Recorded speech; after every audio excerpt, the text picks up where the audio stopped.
We will explore the case of a young mother who vanished after celebrating New Year's Eve. Police found some eerie clues, but couldn't uncover the truth until 35 years later, when a breakthrough revealed what happened to her on that fateful night. Tanya McKinley, born on January 25, 1961, in Milton, Florida, grew up in a loving family and had a close bond with her older sister. The two enjoyed outdoor activities like skateboarding and bowling. After high school, Tanya moved to Pensacola to pursue a career as a medical transcriptionist, a field that required no medical degree, just special courses. Her cousin, Vanita, joined her, and the two shared an apartment. In Pensacola, Tanya met a man named Tim, and they eventually had a son, Timothy, in 1983. However, their relationship was troubled, and after a year, they separated. At the end of 1984, Tanya moved in temporarily with Vanita's family while she looked for her own place. On December 31, 1984, Tanya, Vanita, and her husband celebrated New Year's Eve at a local bar. They left their children at a late-night daycare and enjoyed the night together. As midnight struck, they welcomed the new year. When it was time to head home, Vanita and her husband prepared to leave to pick up their kids before the daycare closed at 1 a.m. Tanya decided to stay at the bar a little longer, wanting to relax after years of focusing on work and motherhood. She asked her sister to pick up her son, and Vanita agreed. Before they parted, Vanita asked Tanya how she planned to get home, and Tanya assured her she'd find a ride, as she knew many people at the bar. The next morning, Vanita was surprised when Tanya hadn't returned yet. At first, she thought Tanya might have stayed with a friend, but soon after, a neighbor knocked on the door with shocking news. Around 3 a.m. that morning, a woman and her daughter had seen something strange on the roadside, which they initially thought was a mannequin. Upon closer inspection, it turned out to be a human body. The woman immediately called the police, who arrived and identified the body as 23-year-old Tanya McKinley. Her body was found in a vacant lot, with her tights pulled down, dress lifted, and shoes missing. Near the body was a blue towel stained with red, resembling blood.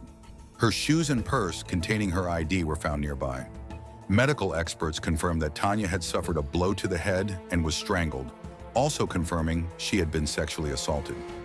Investigators collected evidence, including human hairs, pubic hairs, and dog fur, suggesting the killer might have had a dog.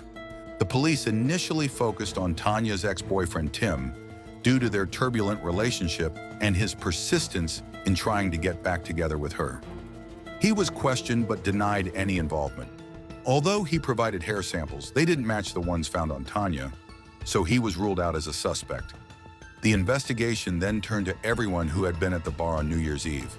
Tanya had briefly dated a bartender named Kurt, who worked that night, and he was questioned. He denied involvement, but his alibi was weak.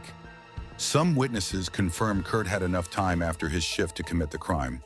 However, his blood type didn't match the blood found at the scene, and a polygraph test returned inconclusive results, so he was also eliminated as a suspect. The case eventually went cold, with no new leads and no substantial evidence. The only thing investigators were sure of was that the killer likely lived near the area where Tanya's body was found. Years passed, and Tanya's son, Timothy, grew up.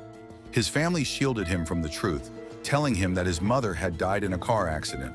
But when Timothy turned 14, he discovered a letter his father had written to TV host Montel Williams, hoping that public attention could help solve the case. In the letter, his father revealed the details of Tanya's murder, and that's how Timothy learned the truth about his mother's death. In the early 2000s, the local police department reopened the case of Tanya's murder, hoping that advancements in DNA analysis could help identify the killer. They sent all available evidence to the lab, where experts discovered that the blood on the blue towel near the body wasn't Tanya's, but belonged to an unknown man. They obtained his DNA and uploaded it to the FBI database, but there were no matches. The case went cold again until 2015, exactly 30 years after the murder, when detectives reopened it and tried a new approach. They searched for not just exact matches, but also partial ones, considering the possibility of finding the killer's relatives in the database. Eventually, they narrowed their focus to a person whose DNA showed a weak resemblance to the killer's. Investigators contacted his relatives, who provided DNA samples, but they ultimately found no connection to the killer, In 2018, journalist Tony Adam became interested in the case. Despite having no experience in criminal investigations, his genuine desire to help led him to reach out to the police. He worked to gain media attention for the case and brought a fresh perspective to an investigation that had been ongoing for over 3 decades. In 2019, detectives enlisted Parabon, a genetic genealogy company, to expand their search to public DNA databases. After a year of painstaking research, they identified 57-year-old Daniel Wells, who had lived in the same city at the time of the murder and had a criminal history. To confirm their suspicions, they needed his DNA, which they obtained from a cigarette, but he discarded. In February 2020, a breakthrough in a 35-year-old cold case finally brought justice to the family of Tanya, whose life was tragically cut short. DNA testing had long been a tool for solving cases, but this time, the results were chillingly definitive. Daniel's DNA matched the profile found at the crime scene. On the very day the DNA test confirmed his guilt, Daniel was arrested. But what followed would raise even more questions about the truth. At first, investigators didn't reveal all the evidence they had gathered. They lured Daniel into a routine traffic stop, a seemingly innocent encounter that would turn into a pivotal moment in the case. During the stop, they questioned him about Tanya's murder, and at first, Daniel denied even knowing her. But when presented with the DNA evidence that tied him directly to the crime, his demeanor shifted dramatically. His nervousness intensified, and what started as a denial soon turned into a confession. Daniel's account of the events that led to Tanya's death was unsettling, though. According to him, after a night of drinking and consensual sex, an argument erupted between him and Tanya. In a fit of rage, he claimed, he struck her with a wooden cutting board. In a panic, he then disposed of her body, hoping to cover his tracks. But experts quickly cast doubt on his version of events. The cause of Tanya's death wasn't consistent with a blow to the head, as Daniel suggested. Forensic specialists revealed that Tanya had actually been strangled to death, indicating that Daniel had attacked her with much more force than he admitted.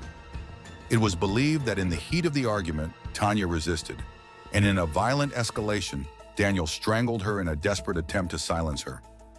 Despite the discrepancies in Daniel's confession, investigators were armed with enough concrete evidence to charge him with murder. The news was heartbreaking, yet relieving for Tanya's family, who had been left in the dark for decades. Her son, Timothy, expressed his relief and gratitude, feeling that, at last, his mother's case had been solved and justice had been served. But just when it seemed like the wheels of justice were finally in motion, a tragic turn of events unfolded. Just 2 weeks after his arrest, Daniel was found dead in his jail cell. Authorities ruled his death a suicide, but many questions still lingered about the circumstances surrounding it. Did Daniel take his own life out of guilt? Or was there something more sinister at play? While the case was officially closed with Daniel's death, the lack of a trial left a bitter sense of incompleteness for those seeking true closure. Despite the unsatisfying conclusion, Tanya's family found a sense of peace knowing that her killer had been identified and that the long unsolved mystery was finally put to rest. After 35 years, the truth had come to light, and although justice was incomplete, there was a semblance of closure for the grieving family. What do you think about this case? Was Daniel's confession the truth, or did he hide something darker? Share your thoughts in the comments below, and don't forget to like and subscribe for more true crime stories. Thanks for watching.